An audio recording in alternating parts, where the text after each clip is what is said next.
I just feel like I've been around the block, ripping up fantasy stock, working around the clock. Look at the view from the top. Researching rookies a lot? No, I just be listening to pods. Yeah, one in particular, I'm just a messenger. Let me just pass on the rock. Browning, brunning, pruning, pronouncing ain't what he's doing. What he's doing is not losing, but infusing you with new things. And there's Dennis the Bennett, yeah. The man is a menace, yeah. Building a dynasty, some of the finest things. Promise you, you won't regret it. Sly as a fox, cultured in pop. Give him his props. Here is a thought, here is a box. And you cannot compare them at all, so don't even try. Careful with the news, but when you use a take, I take up Tony Fire. I mean Dyer, because anyone else is a huge mistake. Whoa. Fantasy Roundtable, fantasy Roundtable. Yeah. Fantasy Roundtable, come take a look at the crown, baby. Hey, Fantasy Roundtable, fantasy Roundtable. Woo. Fantasy Roundtable, come take a look at the crown, baby. Go.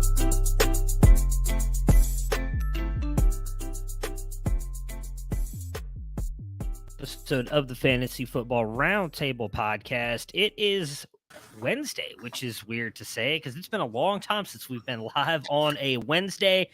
But as Matt, Dennis, and myself have mentioned over the past couple of weeks, we're going to go back to our 3-day-a-week schedule now with the NFL season practically here. We're in the final week of preseason games. Next week is, I believe, like the biggest weekend for redraft, so that'll be a lot of fun. I know I have my main old job one. I don't work there anymore, but my job, the one that I've been in for like 12 years now. No, I'm sorry. Man, my weekends all mixed up. That's next weekend. This weekend is my current job one, which I've been in for about 10 years now, and I'm excited for it. I won the championship last year, so looking forward to repeating. But we're going to talk about our top 24 quarterbacks. Matt, it's been a while since we've been on the mic together. I was in Canton for the expo, and then I just got incredibly sick, which was not a lot of fun, and I've just now finished recovering, so it's good to be back with you. How's everything been? It's been good. I'm heartened to see you still have your Browns sweatshirt, and you've recovered from the computer auto drafting Dalvin Cook for you on Monday during the mock draft. It's funny that you say that because I knew we were starting that. And I started talking to, as you know, but I don't care. We can peel back the curtain here a little bit for the folks at home. My wife not changed jobs, but she's at the same place, but changed different position, all that good stuff.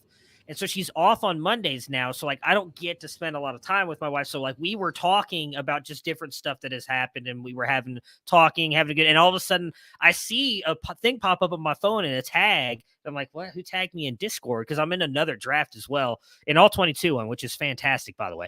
And I was like, wait a minute, what do you mean I got autoed? And I look, it's like, oh dear God, like we already started. So yeah, I autoed Dalvin Cook and Travis Kelce, I believe. But hey, I still like the way my team turned out. I didn't think it was a bad team. I went pretty running back heavy after that. But no, I didn't suspect that might not have been the player you would have chosen for yourself. It definitely wouldn't have been, but you know what? It's all right. Like I said, I think the team turned out pretty well. But yeah, glad to be back. Yeah, love the Browns. Actually had a conversation about them today with a good customer of mine, rooting for the Browns. She just got her Brown season tickets after apparently a bunch of people canceled theirs because of the, Deshaun Watson thing. So, but hey, good for her. She got Brown season tickets, so I'm happy for her. I told her, just gotta wait till next year. And then when the Browns are able to win a Super Bowl, you can still be happy for Myles Garrett and Denzel Ward. Not to be happy for Deshaun Watson. So I'm excited though. That is, did you guys talk about that? Did that come down the pipe, I guess, by the time? Okay, cool. So we don't have to revisit that. That's good. I didn't want We made a few jokes about that being the reason you were gone on Monday or on Friday. You weren't necessarily wrong on that part either. It's been a very interesting time in Cleveland Brownland. All right, so quarterbacks. We are obviously going heavy into redraft season. Dynasty, there's not really a lot going on outside of injuries. Really the main one, if you want to call it that, was Colin Johnson, who was, I think, probably going to make the Giants roster, but not someone we really care about for fantasy-wise. Like, he's probably a guy who, like, he had some decent games here and there throughout his time at Jacksonville and last year, but not a guy you're probably starting ever on the fantasy side of things. So not much to discuss there on the news side. So let's talk about our quarterbacks.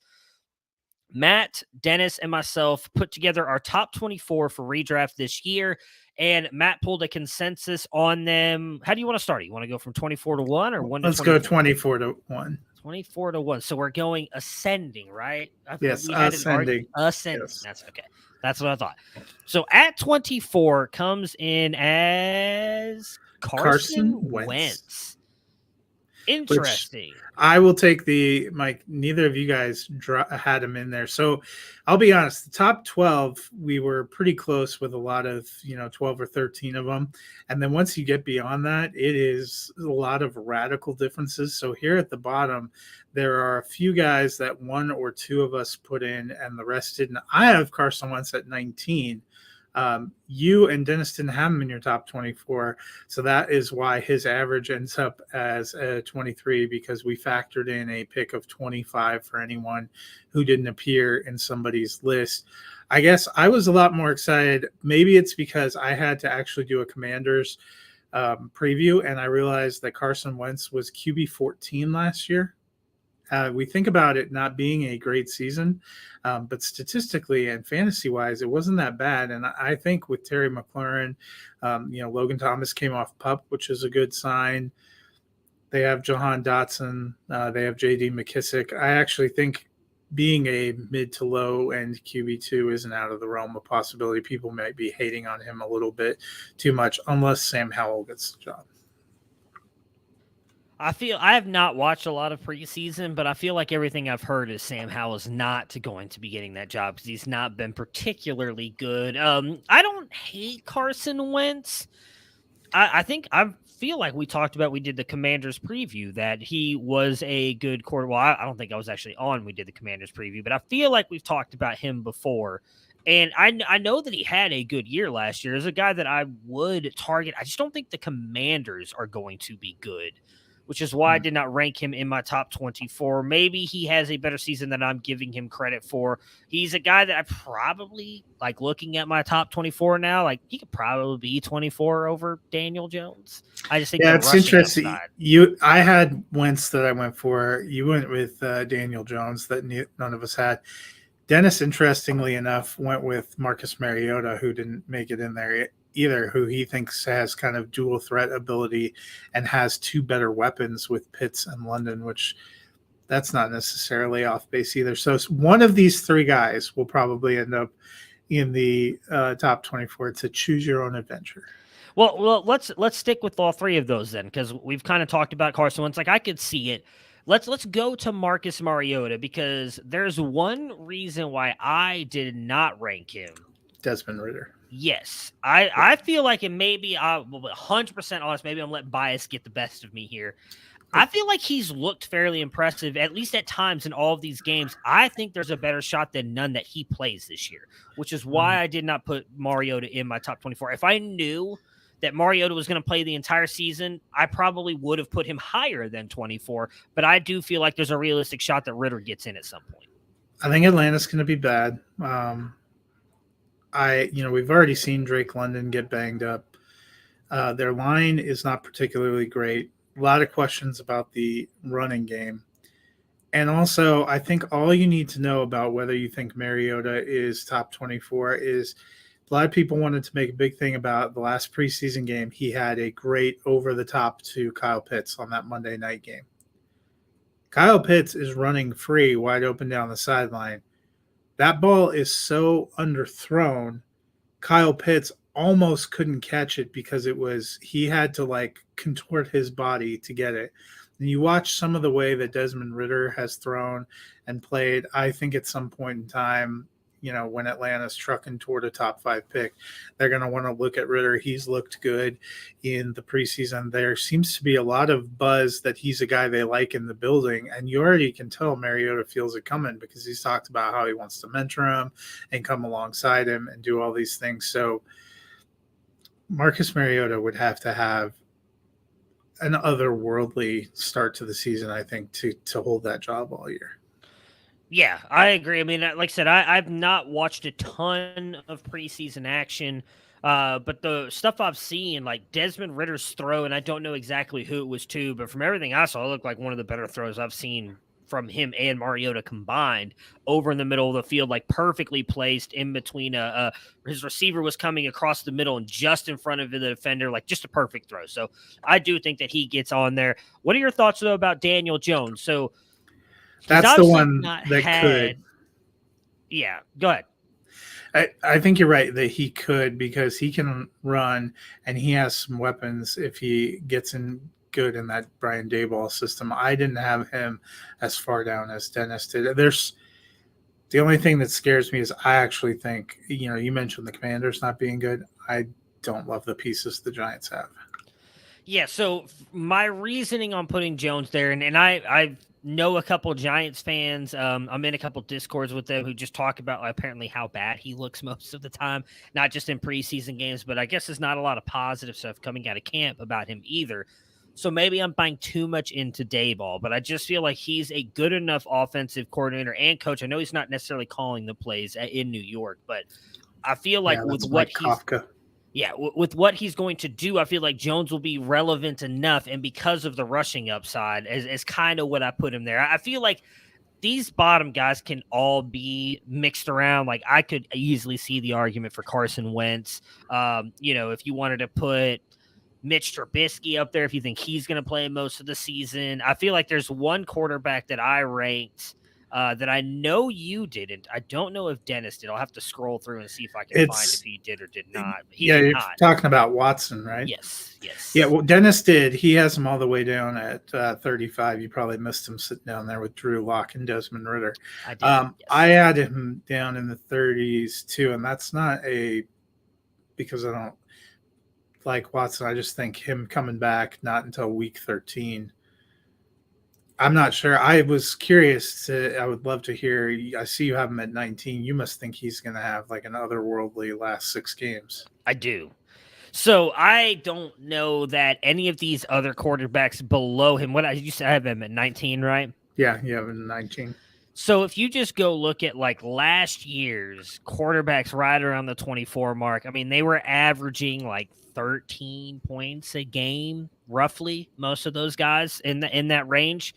Would it be surprising if, and this is kind of my thought process on this, again, biased. I'm wearing a brown shirt right now, so just take this for whatever. Take this however you want. With the way that schedule is set up early for the Browns, and the fact that they could realistically start out the season 4 or 5-0 with that defense, and as long as Jacoby Brissett does not turn the ball over, I think there's a realistic shot that going into Week 13, they have a playoff shot still. Watson's going to go out there as soon as he's able to play. They're not going to be like, oh, we need to work him in. He's playing Week 13. I think with his rushing upside and what he can do, I would not be surprised if he's putting up 20-plus points for, 5 weeks in a row? Well, see, maybe that's my fault. I think I'm counting Week 18. I guess Week 18 doesn't count for fantasy, so. I mean, it does for, I think, their full season. Fantasy Bros was Week 1 to 18 because there are people that play into Week 18, so they do keep track. I just, even if he's at 20, let's say 22 points a game for 6 games, which based on what he looked like coming out in preseason with the rust, talking about going, you and I are on opposite sides of the page too. I think the Browns will be somewhere around 500 all season long, and I actually think there's a better than even chance that they get trucked the first 3 games that Watson comes in, because because coming right into December football, that Texans crowd is going to be ready to go. And what we saw when he came into Jacksonville is that will play with your head, even when you're playing against subpar teams. When you have fans out there chanting some of the very strong thing, there's going to be protests everywhere. And then you go straight to a road game against Cincinnati, who we figure is going to be fairly decent, and a home game against the Ravens, who are going to be fairly decent. That's not an easy way to roll in and to try to reacclimate yourself after 2 years not playing a game that's meaningful. But, he's definitely capable of producing those kind of. Yeah. I mean, I guess when you look at it, I just don't know if 130 points total even would be enough to crack the top 20. Because Matt Ryan's going to play a whole season. We think Michael Pittman's going to be a top 10 receiver, and you think he's going to finish in 16 or 17 games below 6 games of Watson. That was an error on my end. Probably should have put him at QB 24. And that was, I mean, if you look at last year, you're looking at right around QB 27 would be probably best bet. So looking at it, maybe I was a little too, I got a little excited. When I thought Watson was only going to miss 6 games, I had him like up there at QB 13, 14, because I think you can overcome missing that stretch and be close to, but missing 11, that's just so many. And it's where you miss, like if he would have played the first 6 and then gone out, everybody comes in on equal footing, and you would almost argue offense has a little bit on defense at the beginning, but coming into December, weather, he's a guy who played in a dome and in South Carolina.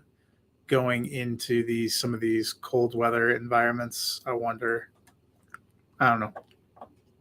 Nope, you guys are right. That was an error on mine. Not necessarily right, but less bullish. No, you guys are right. That I can admit that. From one Browns quarterback to a former quarterback. The next up in the countdown is Baker, who you had at 23, Dennis had at 21, so even more bullish. I must not have drank the same Kool-Aid because I had him down at 28. And I'll be honest, I'm not entirely sold that we don't see him split the season with Sam Darnold because of the coach that he plays for. I don't think he will. So they already announced him the starter, which coming into, I think, like week 1 of the preseason, there was still a lot of talk that Baker won't start the season and we're going to ease him along. I think the fact that he already has come in there and like, yeah, we're kind of done with Sam Darnold. We're going to Baker Mayfield. I think speaks to the fact that unless he gets injured, I think he's going to be the guy all year. The only reason I think he would not have been is if Corral continued to look good, but because of the injury, he's now out. Corral. I don't think they want to go back. Yeah. Can we just pour one out for Matt Corral, who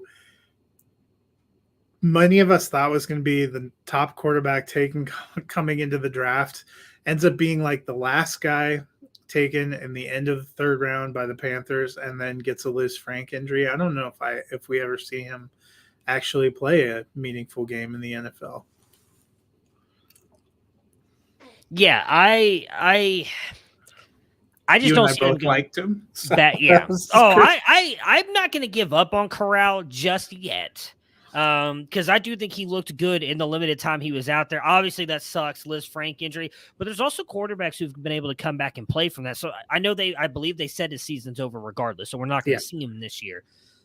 But with Baker, I don't think they go back to Sam Darnold unless there's an injury to Baker. And we saw in the past, this offense was actually pretty good with Teddy Bridgewater. And look, I think we can both admit Baker's a better quarterback than Teddy Bridgewater. I think Teddy finishes QB 21 or 20 or 22, in that range that season where he had 3 wide receivers in the top 25. I think Baker can do that. I honestly wanted to move him higher, but I did not want to be too bullish on him. I think he's going to be good for this team. I really do. I've been bullish on Baker since he came out. Bridgewater was QB 19. So even better than what all of us ranked him. I was thrilled that the Browns drafted Baker. I still think he's a good quarterback. I think he got shit on for 2 years, not having any decent weapons around him. Odell was not a good fit. He had a bad coach his 2nd year.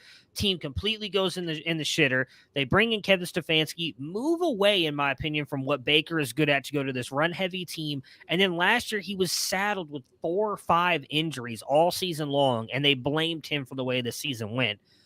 I am rooting for him to succeed in Carolina. I do think he could outproduce QB 24 just because even if Matt Rule's fired, which is possible, I would not be surprised if he's not fired.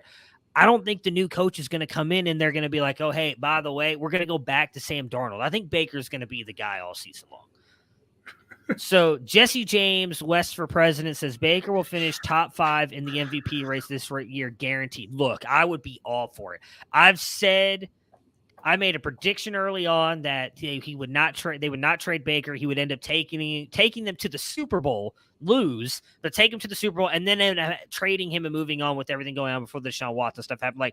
I would love nothing more even as a Browns fan and someone who loves Cleveland, I would love nothing more than a Baker to go out there and have an amazing season and just rub it in the Haslam's face for everything, all the shit talking they did, everything, how poorly, in my opinion, they handled everything that happened with Baker. I would love to see that happen. Next up, Mac Jones. And so me and you had him, or I had him at 22. Did you have him? Me and Dennis had him at 23. So we were all of the same mind. Be honest, I would have put him. I wanted to put him higher, but then I remembered Joe Judge and Matt Patricia, and I got scared. Yeah, I want to believe in him, but there's no wide receivers. Like, I think if Thornton doesn't go down injured, I might believe a little bit more in Mac Jones having a better season. But until they get him some weapons, I don't know what to do with him. So Zach Robb says, just finished episode 3 of Hard Knocks, put my kids' college tuition on the line. So, hey, my co-host sitting right next to me had the Lions making the playoffs last year. I think this is a good shot. I have not had a chance to watch Hard Knocks yet, but I love Dan Campbell. Not last year. It was actually sadly on the Matt Patricia year. Okay. The Matt Patricia. Yeah. I actually think that I don't know if they will make the playoffs, but I would bet that they are a 9 or a 10 win team. And I agree with you. Baker is a dog. Like I said, I will be rooting for them to beat the Browns week 1. I just said they could go 4 or 5-0. I would be very happy if they started out 0-1 because Baker just goes in there and shit's all over him. I really do. And yes, it is. Thank you. Again, it's much more of a compliment to me than it is to Sean McVay, but I appreciate that. So next up is a guy that Dennis and I had ranked at 20 that you didn't have in your top 24, and that's Jameis Winston. And I've heard some people talking about they could see him having a renaissance back up into QB1. I'm not quite that bullish, but I do kind of like him coming into this year and what the Saints are doing. I don't. I'm just out on Jameis. I'm sorry. Look, I'm trying to think of a positive way to spin this. I don't think that the team is going to be as good as they have been in the past without Sean Payton. I know that they've pretty much kept the entire staff that was there with Payton, but Payton was, I mean, is it fair to put him up there with like the likes of Sean McVay and Kyle Shanahan when it comes to like offensive genius, like the way he's able to scheme things? We don't know that Michael Thomas is even going to be back healthy. He's already dealing with another injury. I know that Jarvis, Chris Olave has had like a great preseason so far, and he's someone I really think is going to be good for that team. There's just so many questions. Like the only player I really believe in right now for the Saints is Kamara, and that's because I think he's going to get a lot of rushing and a lot of dump offs. And apparently not get suspended. Yeah, like I think Winston has, and maybe I'm reading too much into, Buccaneers Jameis and not, but even last year before he got hurt, he had like one good game and then he was bad, right? Well, like he wasn't.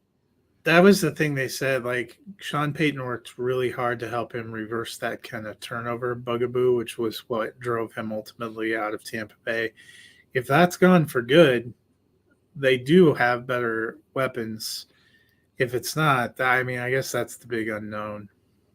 I just don't trust it. I mean, I see you're right. He did get the eye surgery. Look, if I got eye surgery, I'm still not going to be able to see what's going. Like, I just don't think he reads defense as well. He never did it really well in college. He has never done it well getting into the NFL. Eye surgery is not going to fix that. So I just don't. I'm not in on Jameis Winston. I am out on him. But I had Tua as mine there as my 21. Well, we'll get to Tua. He's a little higher. Much higher. So next up is Ryan Tannehill. Yeah, who actually finished with the same score as Jameis Winston, an average of 21.6. And that's because I have him down at quarterback 24. You had him at 16. I think Dennis didn't have him in the top 20. Yeah, Dennis doesn't have him in the top 24 at all. So I don't mind Tannehill, but I'm not as in on the Tennessee offense in general, especially since Treylon Burks apparently can't breathe and is playing with the third team. There have been a lot of rumblings that we're going to see Malik Willis at some point this season. I know you don't believe that, but I would not put anything past Mike Vrabel, but why are you more bullish? Obviously, you're closer to his actual scoring from the last 2 years. Because he's been consistent since being over there. Now, granted, I understand that was with Arthur Smith, who is now in Atlanta. It was one of the reasons why I love the landing spot for Desmond Ridder, because I think he can do for Desmond Ridder what he did for Tannehill.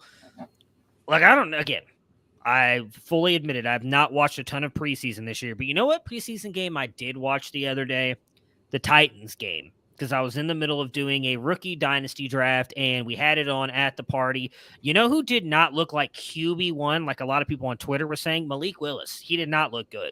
And from what I heard, he wasn't really good in the week one either.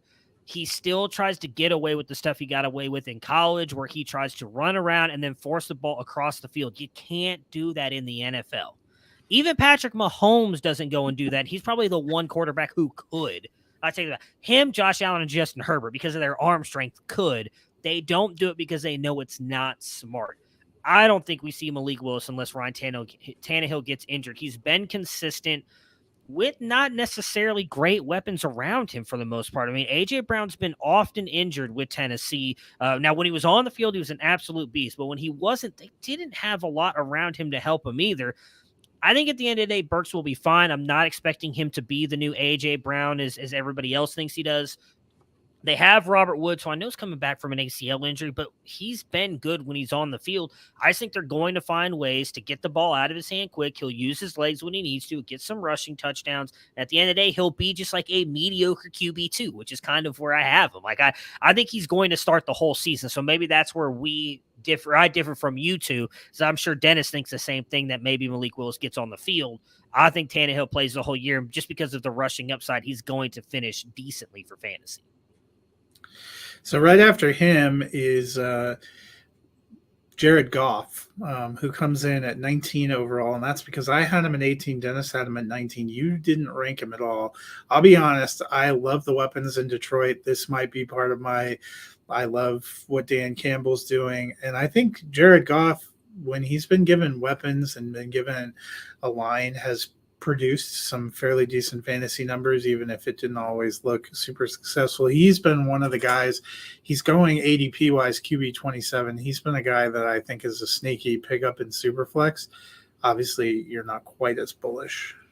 I think he finishes right around the 24 range. I was debating between, again, what gave Daniel Jones the slight bump was the rushing upside. I think with the way that team is now, I could be wrong here because you're right. They do have phenomenal weapons all over the field, but now it looks like Jameson Williams may not start. He sounds like he's going to be on PUP to start the season. I don't think he's going to play. I love me. He is on PUP, yeah. Okay. He will miss the first 4. So I love DJ Chark. I think he's in for a good season. I don't know what to think about TJ Hawkinson. We talked about tight ends early in the year. We did our Detroit Lions thing. I'm down on TJ Hawkinson. I know he was good at the start of the season, dealt with some injuries. He's dealt with injuries every single year. He's been kind of inconsistent. I think they're going to really rely on that line, which is phenomenal. They have probably arguably one of the top 5 lines in the NFL. And that running game, with the fact that defense, I think, is getting a little bit better. Like, I think Goff's going to make plays and he's going to have games, but I bet on him finishing closer to the 24 range. So, again, I gave Daniel Jones that slight bump because of his rushing upside. Another guy that we are higher on than you is Tua Tagovailoa. He comes in at 18 consensus. I have him up at 16. Dennis had him right on at 18. You're at 21. I think there were part of me early in the offseason that wanted to put him top 12, and then I started thinking about things, so I dropped him down. I do feel like with the weapons that he has, he'll be decent, but I know you had him below 6 games from Deshaun Watson, so... You know, Deshaun Watson, he's going to 40 points a game. I think this has been decided. That'll make Miami even more angry. They couldn't land him in the trade. No, that would be so funny. My thing with Tua, and look, I feel like I've been consistent on this, so it's not too surprising for anybody who's listened or watched before. I don't know that Tyreek Hill changes that much for them. Like, does he give them an explosive weapon? Yes, absolutely. They also kind of had that in Jalen Waddle last year, and Tua still wasn't great. Jalen Waddle was. I believe Jalen Waddle finishes like wide receiver 12, 13. So, like, he was really good. I know they're going to scheme ways to get Tyreek Hill the ball, and they've never really had, I guess, 2 weapons like that when McDaniel was in San Francisco with Kyle Shanahan and running that offense. But if you go look at what Jimmy G did, he never really finished that high for fantasy. He had some games here and there, but it's always been built around the run. And I think that's exactly what they're going to do. Now, does it help too that he has Tyreek Hill and Jalen Waddle? Probably. But I think at the end of the day, he's still going to be like just this. I think people get excited because Tyreek Hill lands there and we see a couple balls that he throws against air to Tyreek Hill, one of which was clearly very underthrown, but that is what it is. I'm not going to go down that narrative because I still think Tua is a decent quarterback. I can't put him that high because at the end of the day, I think he's probably closer to a QB 20. Like I don't think he's not throwing. He doesn't bring you rushing upside, right? So what would you put on, like, how do you think he's going to have like multiple 3+ touchdown games and 300 yards? I don't like, I think there's a better shot that he's throwing for like 200, maybe 250 and like a touchdown or two a game. Like, I think he's Baker is what he is. I think they're going to manage him. I don't think they're just going to be like, yeah, Tua, go deep, just release it. I don't think that's what McDaniel wants to do. I know that he says he throws the most accurate ball and most catchable ball he's ever seen. And I'd say the same thing if I was a head coach and that was my quarterback. I don't believe he actually believes that. I'd say the same thing if I had spent a year watching Trey Lance. So come on now. Come on. I mean, it's probably a little bit more accurate than Trey Lance, but we haven't seen Trey Lance get live bullets yet. It's coming. It's coming this year. He's going to get a chance to start like every game unless he gets injured. So after Tua, number 17 is Trevor Lawrence, and you had him at 18, so pretty close. Dennis was the most bullish at 15. He said he's expecting a big jump from Trevor Lawrence this year. Part of his rationale is the Jags can't get any worse. I was less bullish. I went down to 21, which isn't that far off where he was last year. I still don't really love the Jags offense. Yeah, neither do I. Doug Peterson really only had one good year with Carson Wentz, and that was his MVP season. They love to get the tight ends involved, which is why I'm a little bit more bullish on Evan Ingram. But we've also seen Evan Ingram has issue catching the actual ball, which is kind of important when you're receiving tight end. I like some of the weapons they brought in Christian Kirk, and we'll see what they do with Visca. I know there's a lot of talk about how involved ETN's going to be.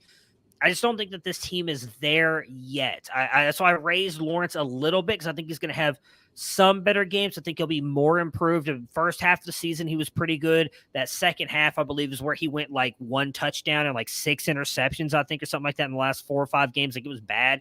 I don't think he has that stretch this year. I just think he's a little bit more consistent, but not great.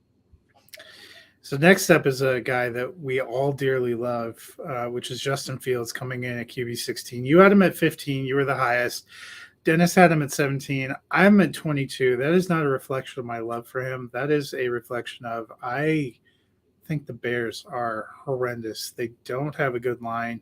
They gave him,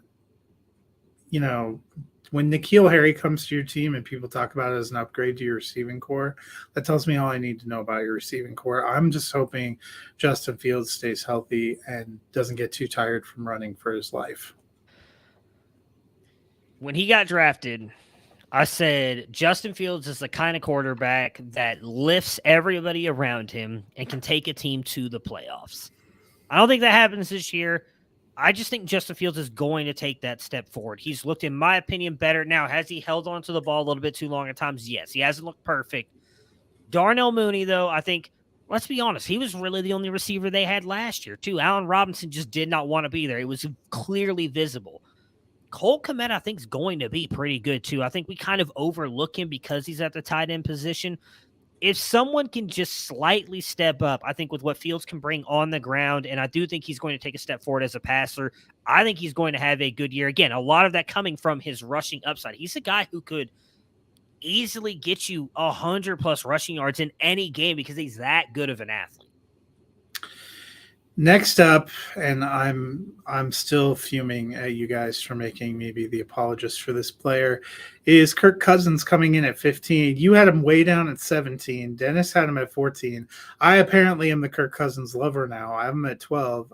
That's just actually because I looked up that he's finished as a low-end QB1 the last couple of years and has a better offensive-minded coordinator. But why did you drop Captain Kirk? I don't really have a good explanation. I just feel like I like Nope. some of the other guys That's ahead of enough. him more. I You mean, have no explanation. it's not no explanation again, and maybe I'm equating too much for rushing upside. It's kind of been what I've talked about for a couple of these guys while I've ranked him over some of the others. I mean, Ryan Tannehill, Justin Fields, and then I just don't know that I put him right there with Brady and Carr based on what I think they can do. And I feel like I'm low on Brady. I don't even know. I haven't looked exactly where you two have him. I feel like I was low on Brady. Yeah, you were low on Brady. Yeah, okay. So my thing with Cousins, and I do feel like I will end up probably being wrong on him because all they keep talking about is how they're moving away from like the dinosaur type of offense that I forgot his name, Captain Caveman. I don't remember. Mike Zimmer wanted to run with like, let's just run the ball 60 times, do like we're just going to run the option out here and have our defense do everything, or the wishbone offense. They're moving to a more passing offense, which you've got Justin Jefferson. I think KJ Osborne's going to be decent this year. So I will admit, I'm probably going to be wrong on Cousins. I'm going to be too low, but I felt like the rushing upside of those other guys. I had to put them over Cousins. The next one up at QB 14 is Trey Lance, and this is one of the more polarizing. You have him way up at QB 9. Dennis has him at 16. I have him at 17. I'll be honest, I have not been a Trey Lance believer, and I still am not. Look, he's made some great throws. And I talked about it. I think I had him QB 3 coming out in that class. It was Justin Fields. Yeah, Justin Fields, Trevor Lawrence, Lance for me. He's got the intangibles. He's got an incredible arm. We know what he can do with his legs as an athlete. I said even then, I know you said it too, like we knew he was a project coming into the NFL. He was taking a jump from the FCS into the NFL. That's a big jump. That's not a something that's easy for players to do. In fact, we've actually not seen a lot of quarterbacks come and be successful. Where I am giving Aaron McNair probably for quarterbacks is about it. What I'm giving him, I guess, a boost in is believing in Kyle shenanigans. And I think that he is going to find a way to make Lance successful because he did it with Jimmy G. And Jimmy G is not nearly the athlete that he was. I think that Lance will be good enough passing the ball. But again, it's what he can do with his legs, I think is going to make this team very good. I am very bullish on what I think the 49ers are going to do this year. And maybe I am all in on Lance. And I think it's just because I think he can be absolutely special. He's a better passer than Jalen Hurts. And look at where Jalen Hurts has finished the past couple of years. And is it fair to say the 49ers are a better team offensively and defensively than the Eagles? So, and the NFC well, never mind. The Eagles are in the NFC. I don't know why I thought they were in the AFC there for a second. The NFC's a bad conference.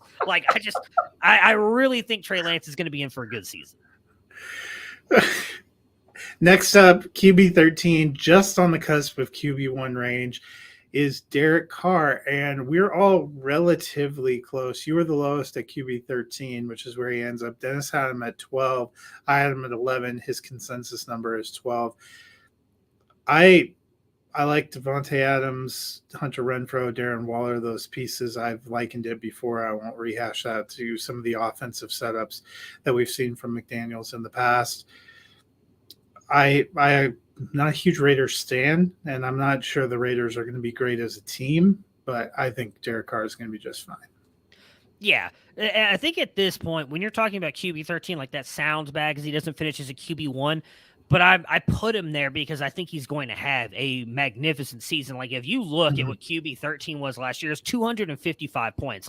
Which I believe he was QB 13 last year. It's actually Ryan Tannehill. He finished as QB 12 actually, just ahead by by 50 points practically ahead of Ryan Tannehill. So he was a top 12 quarterback last year. Again, I think obviously for me, he wasn't in my top 12 because I put Lance up there. I moved Lance up where you guys did not have Lance. He would have been in my top 12 probably had I not had Lance up there. I'm with you. Like he's got great weapons. I think the offense is going to be just fine with Josh McDaniels.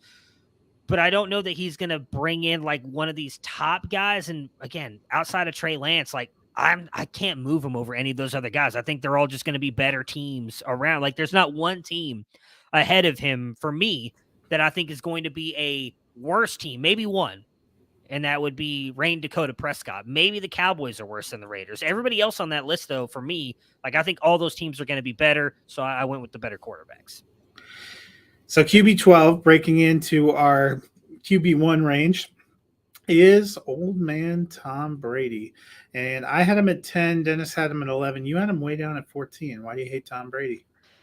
What's to like about Tom Brady? He wins. He's got a lot of Super Bowls, supermodel wife. Now, maybe I'm reading too much into the just disappearing from training camp. And maybe it was just more of like he's been here before, just didn't want to do it anymore. He retired earlier in the offseason, then comes back after who knows what, right? Like some people say it's because Bruce Arians retired. Some say he just finally got the itch, couldn't be around the kids and wife anymore. I don't know. I've always been told by any NFL player that we just talked about this before the show. You listen to NFL Sirius, the morning drive on Sirius XM on the NFL channel to work every day. I listen to it. I love listening to their afternoon shows. Anytime you hear an NFL player talk and say, if you're thinking about retiring, you're already out the door. He retired. It wasn't thinking about it. He retired and then came back and now has disappeared from the team for weeks. Again, I understand it's Tom Brady. He's going to go down as the best quarterback of all time. That's got to mean something eventually, though, right? Like, maybe he did make a pact with the devil and he's going to be perfectly fine, and I'm wrong. But I feel like he's going to eventually start to take a step back, and I feel like everything going on this offseason just shows me that maybe he's not 100% in it like he has been in the past. I never questioned him before, and then now I'm just kind of like, there's just so much leaning the other way. Yeah, I mean, it's possible. It just feels hard to root against him, especially since he was gone for 11 days and the world got 12 goats lighter and one altar heavier. So, it probably happened here in Texas with like the first storm we've had here in like 1,000 years too. I heard he was close by. So I don't know. Look, I'm just saying, like, I think he's going to have a good season. Again, when people hear QB 14, you're like, oh my God, that's so bad. It's like, realistically, when you look at the fantasy points, like QB, what? Let me find it here. So like from like QB 9 through 15, they're all pretty close. They're within like a game of fantasy points from each other. It's the top guys that are clearly separated. And I don't want to douse you too hard as we get to our next quarterback in here, which is at 11 in consensus, is Aaron Rodgers. You had him all the way up at 6. Dennis had him at 13, said his comment was, they say the rising tide lifts all boats, but relying on 2 rookies and a 5th-year breakout gives me pause with Rodgers. The running game could bring down the passing production a little. I had him even lower at QB 14, and I'll be honest, it's the same. I think they're going to be more run-heavy. I think Matt LaFleur has been trying to transition them to being more of a run-heavy offense, and I also did not – it's not about Rodgers, but his supporting cast, there's only so much they can do to damage it. And then him on top of it, maybe throwing shade at his young receivers in public forums. It doesn't feel like it got him off to a great start. I wouldn't be shocked if he ends up top 12, but I had him just outside kind of for some of the reasons you have Brady down there. But no fear with Aaron Rodgers. He is the best quarterback I have ever seen play the game. Tom Brady, I know, has got the Super Bowls. Nobody's probably ever going to touch that, at least probably not in our lifetime. To me, Aaron Rodgers is special. Always been that way. I get that he lost Devontae Adams. Have you watched Romeo Dubes play football? Because I haven't, but I hear he's like doing really, really good. Well, apparently Aaron Rodgers has and doesn't think he should be out on the field. It was Christian Watson that he talked bad about, wasn't it? They talked bad about Dubes too? He threw both of them under the bus. Who cares? He's got Alan Lazard, and that's all that matters, because Alan Lazard is the Lizard King this year. He's going to be amazing. They're going to be getting – oh, my God, my eye will not stop itching now all of a sudden. Tight end. Name is completely gone out of my head. Robert Tonyan. He's going to come back eventually. I do agree with you guys. They probably do rely a little bit more on the run game, but the past couple years – just Aaron Jones. I haven't even looked to see A.J. Dillon, who was also injured a lot of last season. 68, 63, 65 targets over the past couple years. He's going to throw the ball to those guys a lot too. They're going to get receiving yards and probably receiving touchdowns as well. And the one thing that, while he doesn't do it as much anymore, Aaron Rodgers is not afraid to run, or especially when they get in the red zone and get some rush touchdowns. Had he been a little less afraid to do that a couple years ago, he's probably in the Super Bowl winning his second Super Bowl because he had nothing but green in front of him, and he decided to try and throw it, and Tampa Bay ends up winning that game. That's neither here nor there. I think Lazard is going to be fine. What Dennis said for me is why I still believe in Rodgers, because I do believe a rising tide raises all ships. We have seen him turn guys into absolute studs who were not that beforehand. Now, I'm not going to put Devontae Adams in that category because I think Devontae Adams is probably going to end up a Hall of Fame wide receiver. He was, though, when he got drafted, I think it's fair to say, nobody thought Devontae Adams was going to be good. Aaron Rodgers did not think Devontae Adams was going to be good. They forced him the ball. He ended up becoming this incredible route runner. He's an incredible receiver. Nobody on that roster is Devontae Adams, but I would not be surprised if Allen Lazard, and whether it's Dubes, whether it's Cobb, I don't think Christian Watson's that good, but I do think Dubes can be something decent for them. He's such a good passer. He's going to get them the ball. And as long as they don't drop it MVS style, they're going to then put up points. I think he's going to be fine because I think the Packers are still one of the best teams in the NFL. Our quarterback 10 is from the reigning Super Bowl champions, and that's Matthew Stafford. You had him at 12. Dennis had him at 10. I had him up at 9. I think he arguably has a better receiving core now with Allen Robinson coming over, but I still have mild concerns, I guess, about whenever you talk about an elbow not being in great shape. That's a little bit concerning, but I think that Rams offense is still going to be good. Yeah, that was really the only reason I didn't have him any higher is I know McVay, I believe, just came out recently and said there's nothing really to be concerned about anymore. It's a little bit of elbow fatigue. I mean, I deal with elbow fatigue on a daily basis, and I couldn't be out there throwing 600 balls a year. So I am a tad bit worried about that, but I think he's going to end up having a great season. Right above him at QB9, coming in at 9 average in consensus, is Kyler Murray. You and Dennis both had him at 7. I had him at 13. I am not a true believer in the Arizona Cardinals either. Yeah, as long as he stays healthy, he was on track to be the MVP last year, right? So I feel like I'd knock him a little bit here. I have him at 7. He probably misses a game or two because of injury. But he's got Marquise Hollywood Brown, who I think is going to be a legitimate deep threat for them, and a real one. They tried to use Christian Kirk in that role. That's not what Christian Kirk is good at. You actually have that now in Hollywood Brown. Once Hopkins comes back, that dude's got meat hooks. You throw the ball within an area code of him, and he's coming down with it. So I think once he comes back too, Kyler is just going to skyrocket. So I had him down there because I don't know that he's really efficient while Hopkins is out. But once Hopkins comes back, I think Murray's going to absolutely just rocket ship up. Next up at QB8, Russell Wilson. You have him at 10. Dennis had him at 9. I have him up at 7. I'm all in, baby. Yeah, I don't know what there's to dislike about him. He's going to have an amazing season. I don't like that he lost Tim Patrick because I thought he really would have helped. And we talked about it when we did the Denver thing. Neither one of us was really big on like Albert O being this thing that the fantasy community was trying to make him, and it really seems like he's not now. So I don't know though. I've watched some of his catches he's made in preseason. I might be back on. Hey, look, on the same thing. But you know who I'm actually super bullish about? There's 2, and I hope anyone that's in a future redraft with me, including all of our listeners, are not playing. But Hamler, just whisper. Nobody's paying attention. Been some good. You and me. But the one that I've come way around on is Montrell Washington, who has been. They have sat out Hamler, Judy, and Sutton out of preseason for obvious reasons. But Montrell Washington comes out with the first group and is making a lot of plays to the point where they're testing out other return men because they think he might be too much involved in the offense to be a returner, and he was drafted as a returner. So I'm kind of a little bit excited when you get one of those like speed guys in there too, but I like dangerous.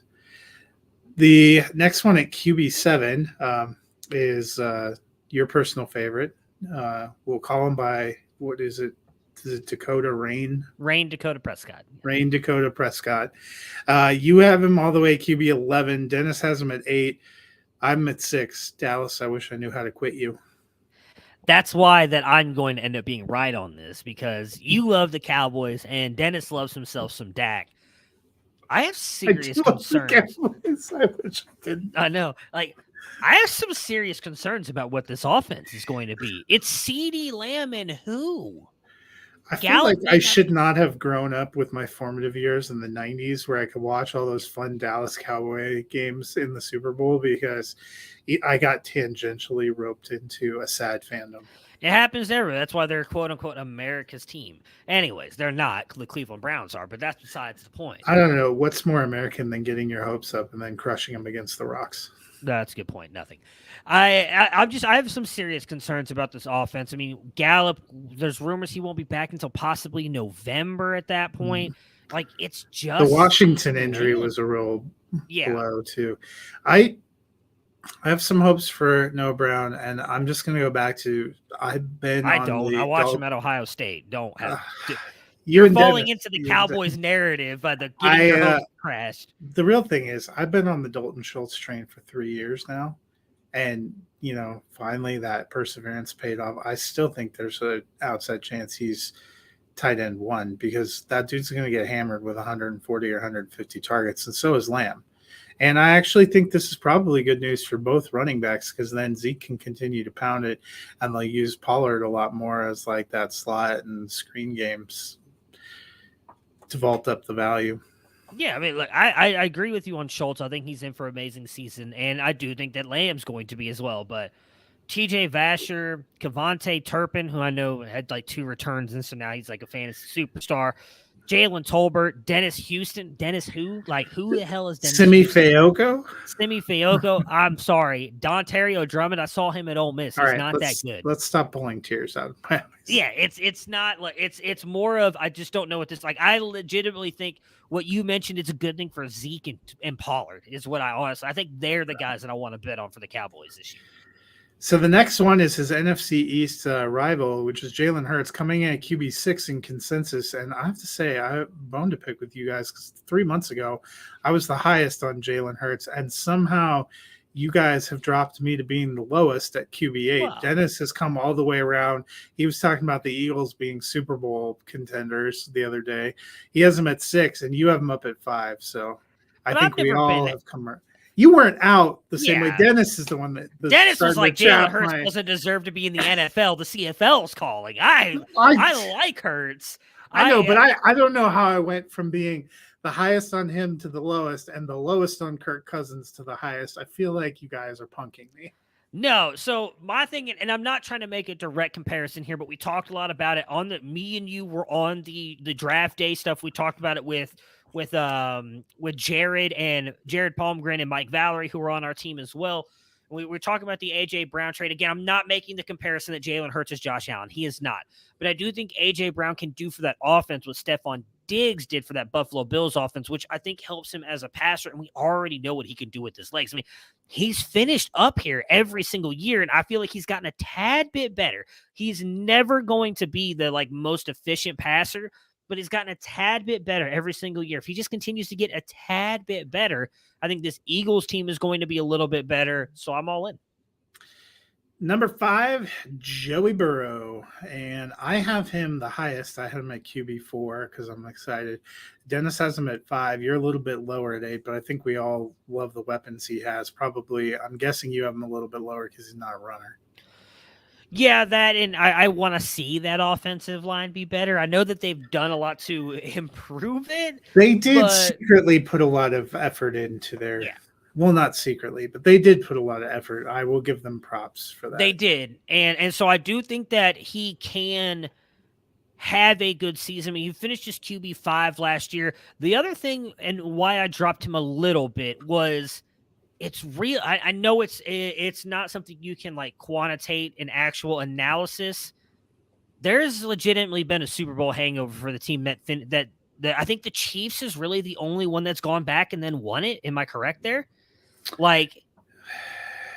Yeah, I can't. No, they won it and then they went back and lost it. Okay, but when they have not looked as good since like they get into the playoffs and they look good, right? But like Patrick Mahomes also, I mean Joe Burrow. Actually, for a long time, the loser of the Super Bowl had such a hangover they couldn't even have a winning season. I mean, there's been quite a few. Excuse me. And so I don't think we're going to have that. Joe Burrow, I think they're still probably going to win the AFC North, going to be a very good team. I just think he takes a small step back. I want to see the offensive line improve. And I mean, my God, Tyler Boyd, Jamar Chase, T. Higgins, a tight end. That doesn't really matter. Hayden Hurst, your boy. Oh, yeah. Well, how can I forget Hayden? Tight end one. I'm sorry, Hayden Hurst. You ever watched this, Joe Mixon is known to catch a pass or two.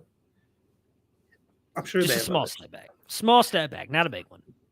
Number 4, Lamar Jackson. You and Dennis had him at QB4. I had him at QB3.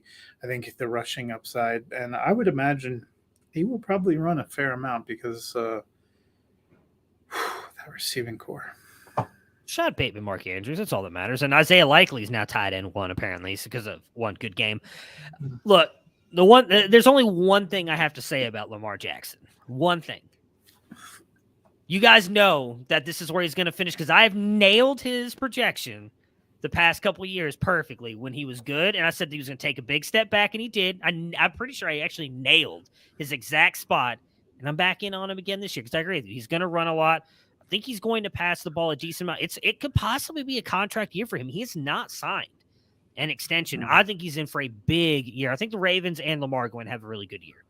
Yeah, and he would have had a good year last year if he hadn't gotten hurt and missed that, 5 games. Number 3 on the consensus, Mr. Patrick Mahomes, and that's right where you and Dennis had him. I had him at QB5.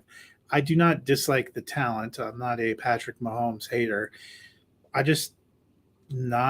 think it's going to be harder for the Chiefs this year than it's been in some of the previous years. They had personnel shifts. I still don't think they know what they're doing in the running game because their running back room is a question. And I think there's going to be adjustment to life without Tyreek Hill. You aren't going to see some of those magnificent, huge bomb down the field plays. There's going to be some growing pains. And Mahomes was in the QB 5-6 range last year, which is still, as we said, incredible. If you finish anywhere in the top 5, you're good. Yeah, I mean, he finished QB4 last year just behind Tom Brady, who we know my opinions on Tom Brady this year. So I'm with you, though. I don't think that they're going to have quite as an explosive offense as they have in the past, but it's Patrick Mahomes. I think they're going to pass so much because of how good the AFC is as well. Like, I think he's just going to get it by volume. Like, I'm with you. He's not going to have those big plays to Tyreek Hill. What it's going to be is they're going to beat you by 1,000 cuts now. It's going to be like Travis Kelce, dump off to Sky Moore. I don't even know who else. Nicole Hardman. Smith-Schuster. Juju. Yeah, Juju's going to get like 30 catches in one game for like 100 yards. Bomb down the field. MVS will get a bomb. He'll get 6 thrown to him. He'll Dennis drop 5. Dennis would be angry if we forgot that MVS is there. But like, I could legitimately see Juju getting like 10 targets a game, 8 catches for like 100 yards because like he's going to be so good in the short area. I think he just gets it by 1,000 cuts. Our top 2 quarterbacks, we were all in lockstep. We all 3 had them at 1 and 2, and that's number 2, our boy Justin Herbert, and number 1, Josh Allen. And I'll be honest, there are days where I think Justin Herbert could get to be number 1. It's hard to repeat as QB1 2 years in a row. Allen was that, but I think this just speaks to our respect for him as a power rusher. I wanted to. I had Justin Herbert at 1 for like half a minute, and then I switched it back because. Have you seen what Josh Allen's been doing this preseason? He came in, he played 1 series, Devin Singletary, and I happened to be watching it because I was watching a shell of a Broncos team out there. He also probably reignited a million people like creaming themselves watching Gabe Davis highlights because he like vaulted. He danced around for a few minutes and then vaulted this long touchdown strike. And I thought Gabe Davis just went up 6 spots in ADP.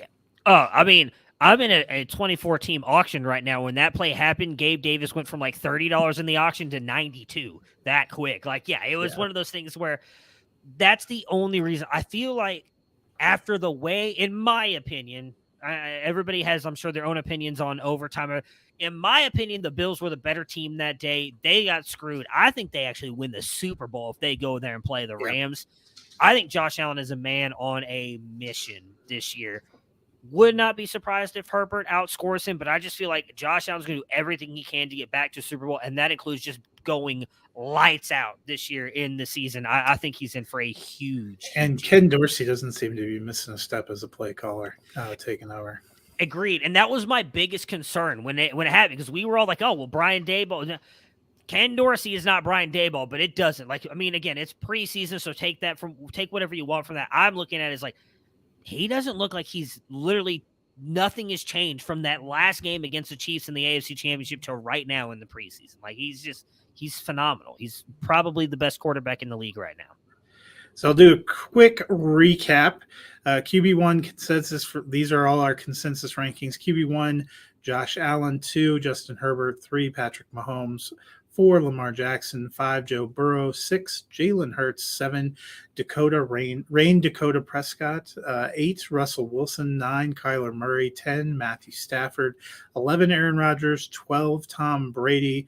13, Derek Carr. 14, Trey Lance. 15, Kirk Cousins. 16, Justin Fields. 17, Trevor Lawrence. 18, Tua Tagovailoa. 19, Jared Goff.